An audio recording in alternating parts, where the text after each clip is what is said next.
Hi, welcome. I'm Danny Dreyer, the founder and creator of ChiRunning. And today I'm here to interview a special person. This is Dr. Emily Splichal. Did I pronounce that right? You did.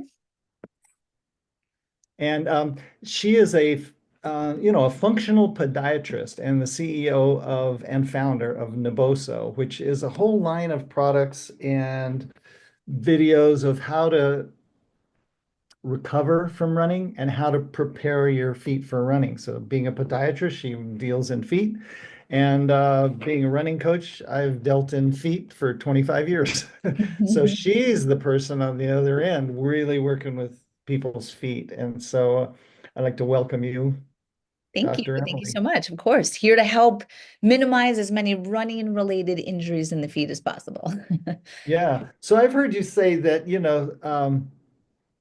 the average rate of injuries is 70 to 80% with the foot it being the most common injury. Okay, Mhm. so can you expound on that just a little bit?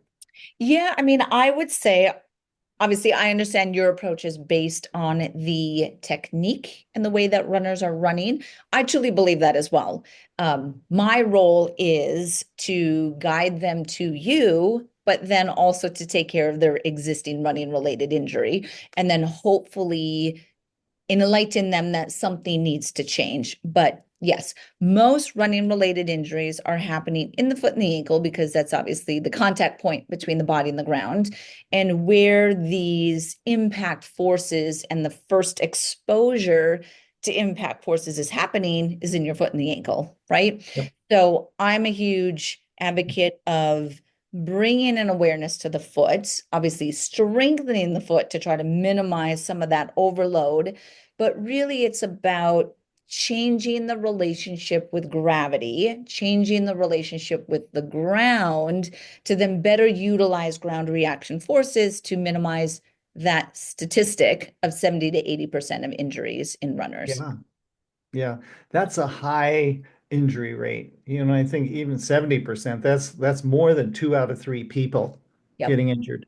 And got to be a better way, Yeah. that's good.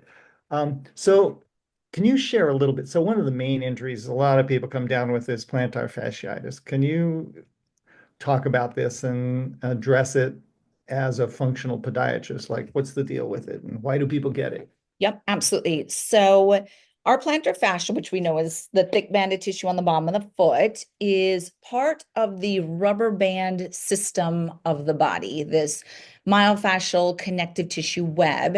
And I know that you believe in the same philosophy that we are designed to move very efficiently, like rubber bands, that there's this recoil with every step that we take. Part of that mechanism, again, plantar fascia, which runs across the bottom of the foot as our foot strikes the ground, we experience what's called arch compression. And that arch compression is potentiating the plantar fascia. So it is loading it through a stretch, we'll just call it. Mhm.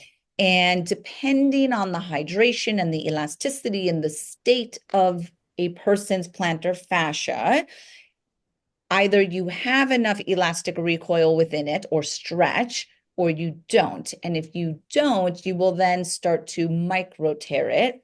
And this Mhm. micro tearing then creates a injury response in the body. That's your plantar fasciitis. And part of that injury response is that you do get increase in blood flow, vasodilation. Your body tries to repair the micro tears. What's interesting is that your body repairs the micro tears. Normally our fascia is made of collagen type 1. It repairs it with collagen type 3, which is a interesting, inefficient mechanism of the human body, but it's what it does. And collagen type 3 will be our scar tissue collagen. And Right. it's not as hydrated, it's not as rubber bandy or elastic as the other one. Also, this repair mechanism is very chaotic. And that chaotic way of trying to repair the injury, if you give the body enough time and you bring organized stress to the system, it will create organization in that chaotic repair.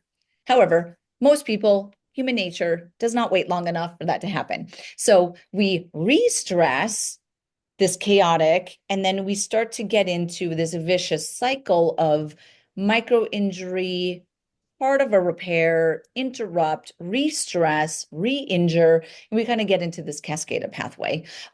So that's really what we are seeing and experiencing. As a functional podiatrist, I'm trying to get the patient out of that cycle by getting control of the situation so they can better tolerate stress in the future. Yeah. I like the idea of re-stressing it, and then taking it through an organizational way of getting it to reoperate, because I understand that, if it's chaotic, it's not really something that can flow. If the fibers are really lining up, Yep. that's the best way to go. I have a question around that, though. Some people say, well, I've had plantar fasciitis for 6 months, kind of thing. And I know that when that collagen builds up and it's that chaotic thing, it can restrict the circulation to the tears in the right at the calcaneus or wherever.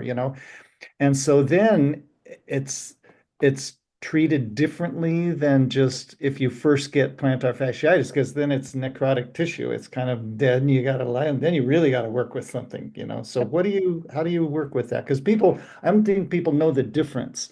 If you've had it longer than 6 months, it's a different plantar fasciitis than just overstretching your fascia.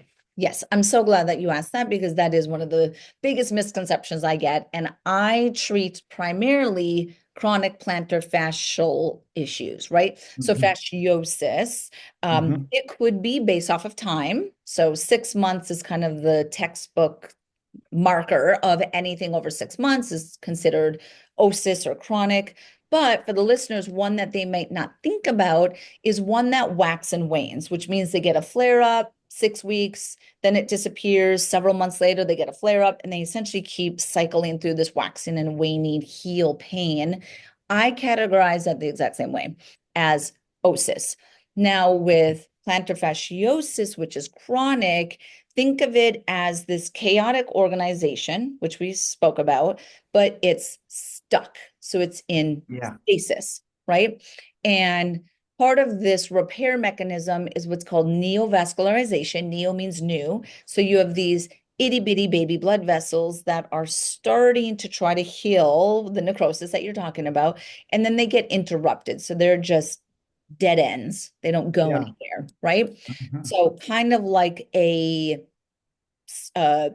pool of water that's just sitting there, like a mucky water, right?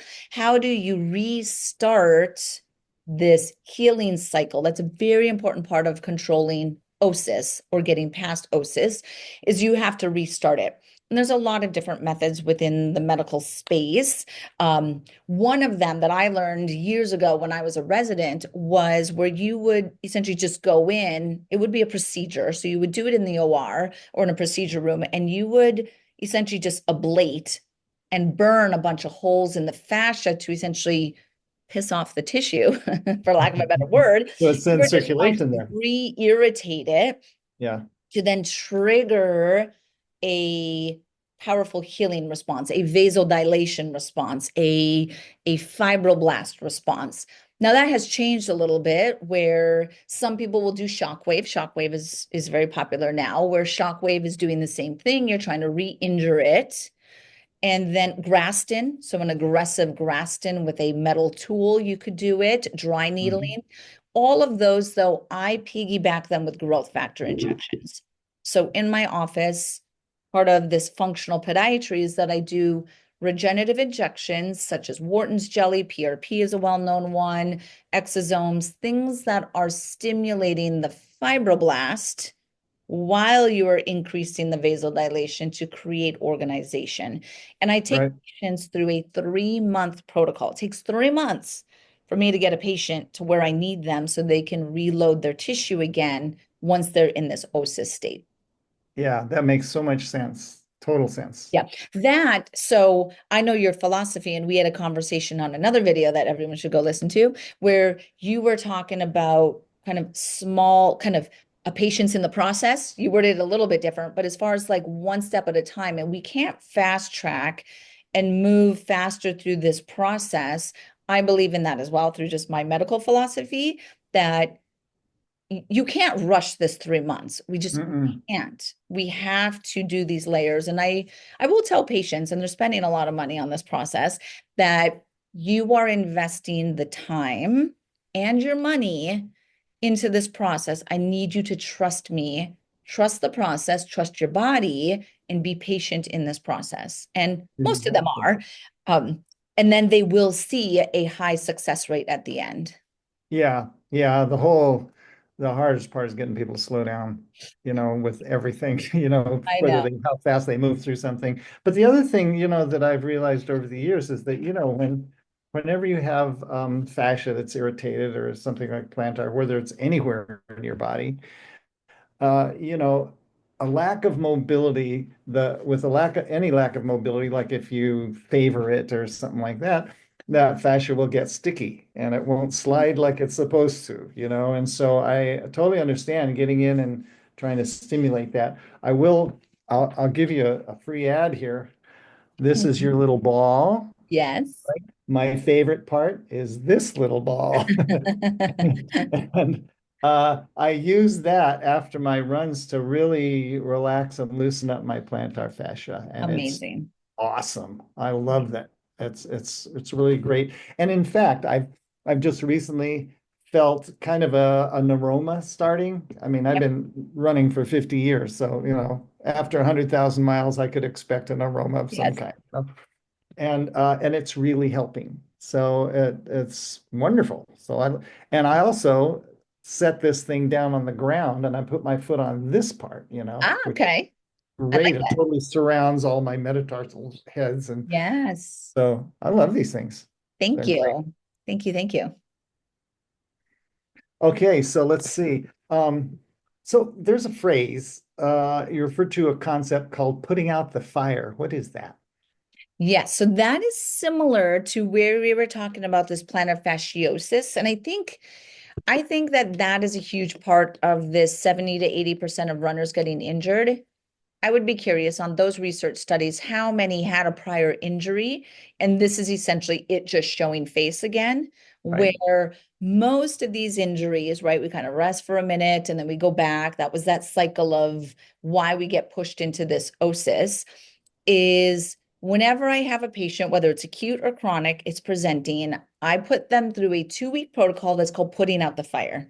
And Hmm. this is getting control of the situation. And I tell them someone has to be the chef or the conductor or the pilot, call it what you want, right? But I'm like, I'm not automating myself. So I am going to help you get control of the situation because we don't know what we don't know. And it's hard for the patient or the runner to understand the subtleties of the connective tissue and how it tolerates stress and the window of when you can reload it. So I'm like, please lean on my clinical experience. I will put you through this putting out the fire. Yeah. So, putting out the fire is a 2-week protocol that I put patients through where it involves 4 steps, and they have to comply with all 4 steps consistently every single day for 2 weeks. First one is support. And this one, sometimes people don't fully understand it or resist it, but I need them in an arch support, supportive shoes, an elastic arch strap, something where it's not for the rest of their life. It is just for 2 weeks to allow the tissue to just take a time out. I just want Right. a time out, right? And it doesn't have to be a cam walker. That's overkill in many, many cases. We don't need to be in a boot. Okay, but we have that. Second one is stress. We have to take away stress. So unfortunately, we can't run for this 2-week period. We cannot lift our lower body. I will have people that will still be doing deadlifts. And I'm like, you cannot do that during this period. You cannot use your standing desk. And you do to minimize your walking as much as possible. Again, it's just for 2 weeks, right? Minimize stress. Third is you're doing very specific targeted myofascial work, body work, right? You're using the neuro stick, the neural ball that you showed. You are being very specific to the soft tissue that we are releasing to bring circulation, hydration to the tissue, minimize stress, right? So that's the third one. And I take patients through exactly what to do.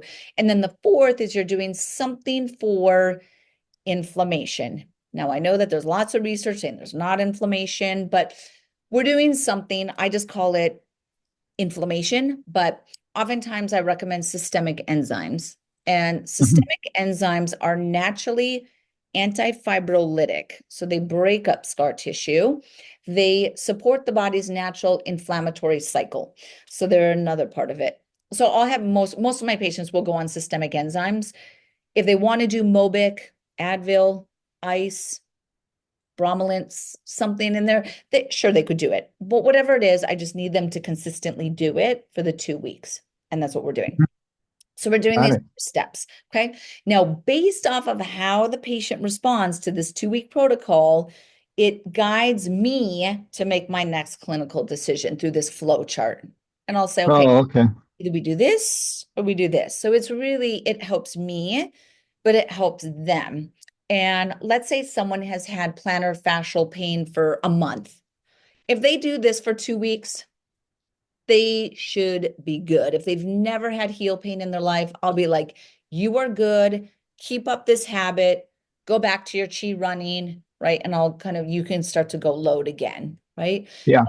For most people, it helps me understand, okay, something's a little bit deeper brewing here. I need to order an MRI. And then I take them through a different track. But again, most people skip the minimization of stress. So they're just going through this tissue remodeling. When we injure our tissue and we have to remodel it, Yeah. most of it is the patient just reloads too early. That Yeah. that is most, and I'm totally guilty of this too. So anything that I have, like my shoulder and all, is I just load too early, and I don't give the tissue enough time to remodel. It's human nature. Yeah. Yeah. That makes sense. So when you're taking somebody through these four steps and then they go through it and then you are trying to get them back on their feet, literally, um, do you ever do an assessment of how they got injured to begin with? Because you could heal them and you can get their feet in perfect shape, but if they go back to what they were doing and moving their body that would create it to happen again, then your work is they're gonna be back in your office again. So, um, 100%, yes. So I do a movement assessment on everyone. okay, good. I do running assessments on patients. I have sent many patients towards, let's say if they're a runner, then I would say, okay, it's your technique. I need you to now go work with a running coach. And I send Yeah, them, that running coach is doing cheat. But so I would then say, okay, it's something in the bigger movement pattern. Or sometimes it's actually their glutes are inhibited. So it's right. something like a top-down imbalance that is feeding the foot. Yeah. But what I find, and this is really the art of science, art of medicine, or art of physical medicine and injuries and stuff like Mhm. that, is understanding the timing of where do I feed in, trying to fix the global movement pattern or the glute activation, but I have to first put out the fire. And that's Sure. really the most important part. If I just try to fix the movement pattern, I don't put out the fire, well, that's not going to help them either, right? So It's that's not going to work. Yeah. finesse to it, but 100%. And that's where most podiatrists, love my profession, will just kind of stop and now say, have a great life. And they don't do the next part of it.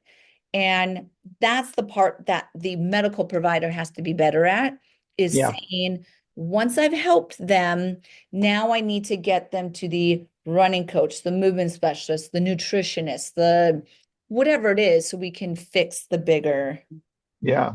feeder into this. Yeah. And I agree. And I think, I would love to see medicine head that direction generally, you know? Yeah. So instead of just always working with symptoms, let's work with what the underlying problem is, Yeah. and I think that's a good way to go.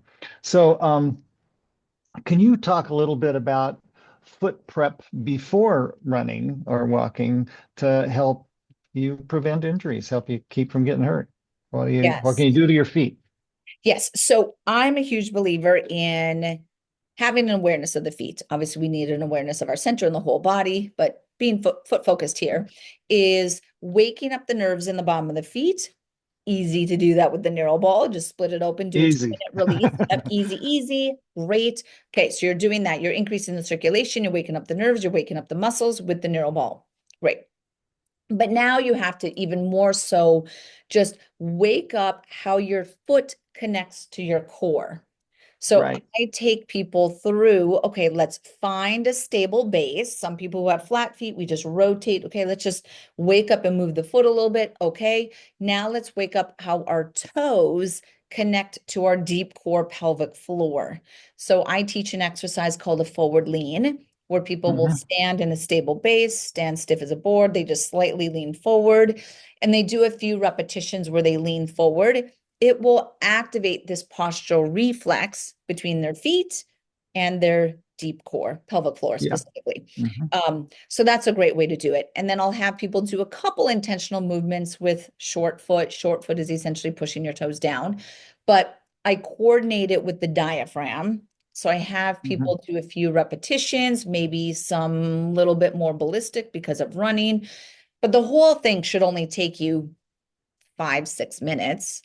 Mhm. Your shoes, go running, right? Yeah. It's really, really important to be doing something like that. I used to work with triathletes, and when you're thinking about going from swimming, cycling, now you're running, right? Is you were doing non-impact movements, and now you're Yeah. fatigued because you just swam and cycled, right? That I would advocate to have these triathletes do just even a minute of like move the foot, wake up the foot, little short foot forward lean, something to get the foot muscles prepped with their pelvic floor and with their glute so they can start to run and tolerate Right. that load easier.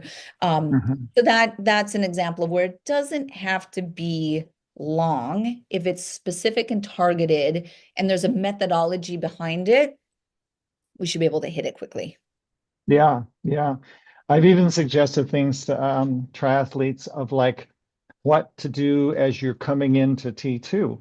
You know, what can you actually, how can you activate your feet Mhm. and your hips and your lower legs so that when you hit the ground, it's not just like getting off the bike and hitting, concrete, you know, Yep, yep, yep, slugging through mud, So I have people the last 200 meters on the bike, just really, do everything with your feet you can, get it going.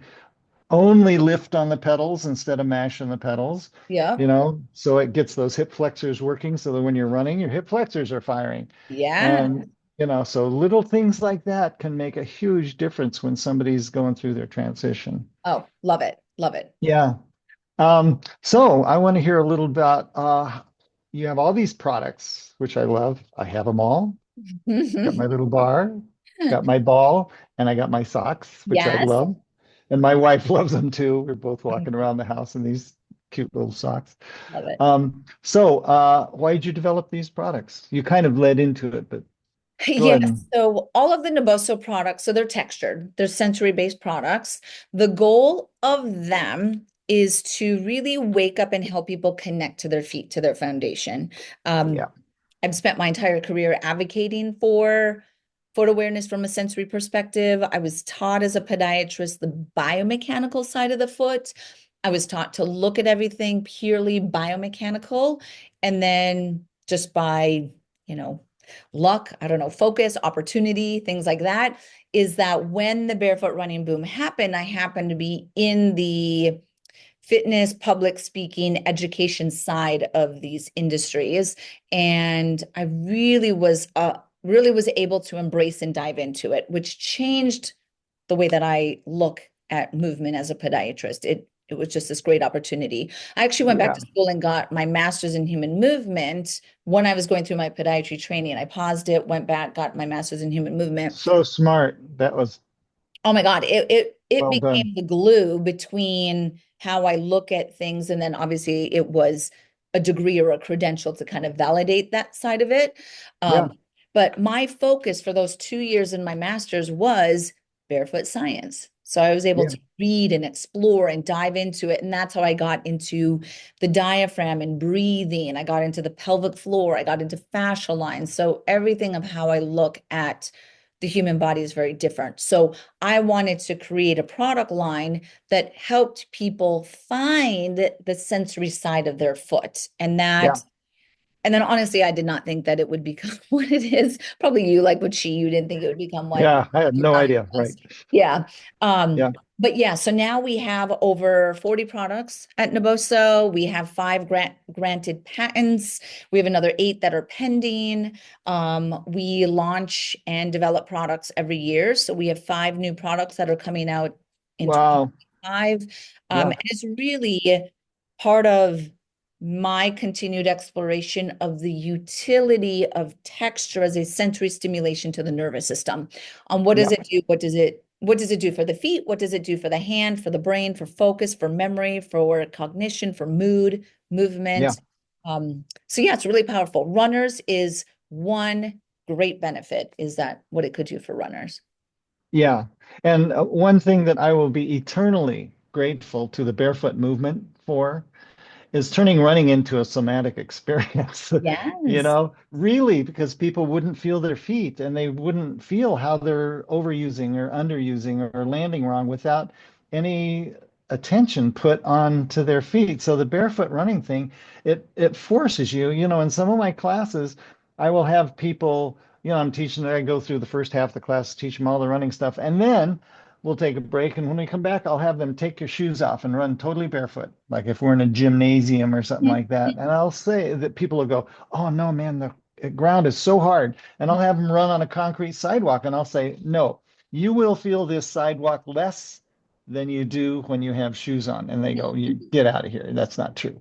And then they all run across the concrete sidewalk barefoot and they go, "Oh my God, that is a totally," and it informs your body how you don't want to land. It hurts if you land with shoes. I mean, the shoes, I remember going into a little store in Chinatown in San Francisco to buy some minimalist shoes because they have Tai Chi shoes. So I thought maybe I'll run in these. I walked into this store and there's this little old lady came out from behind the counter and she looked at my running shoes and she goes, "I don't know why you guys wear those shoes that make your feet stupid." Isn't that a great line? It was perfect. Yep, yep, Yeah. yep. I agree. Yeah. So how can you use these products to prevent foot injuries? So it would be either the movement prep, so waking the feet up with the neuro ball, the neuro stick.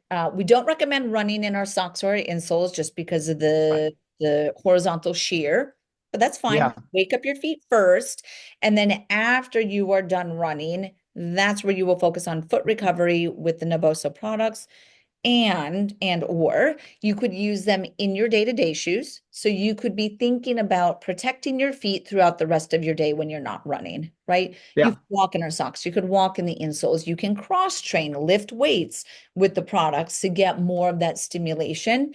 Um, whatever you do outside of the running is extremely important to when you are running. And I've Yeah. learned that with um, every sport and athlete that I work with, whether it's a dancer or football, whatever it is you have to be very thoughtful of what you do outside of that time to support the longevity when you are in that. Exactly.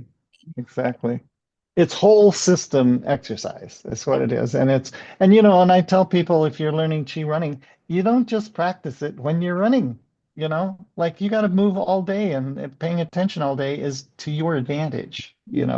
So what you're trying to, the same thing, I totally 100% agree with you, is that people need to be aware, shoot for 100% of the time, Yeah, yeah, it's a because yeah, philosophy of movement. Really, that's what it's a philosophy of movement, it's a philosophy of life, because I'm sure the chi methodology translates to emotional regulation absolutely. and it's so powerful what you're doing and what Naboso's doing, the somatic, the sensory, the fascial, the gravity, very synergistic. Yeah, and helping people to feel their body and then make the relationship between feeling their body and feeling what relaxed feels like. Because that's a tough one to teach, you Mhm. know. Nobody's taught how to relax other than, guided meditations or stuff. But when you're walking around, I get people in class, their shoulders are up like this, or their toes are gripping the ground, or, they're not relaxed that's their default.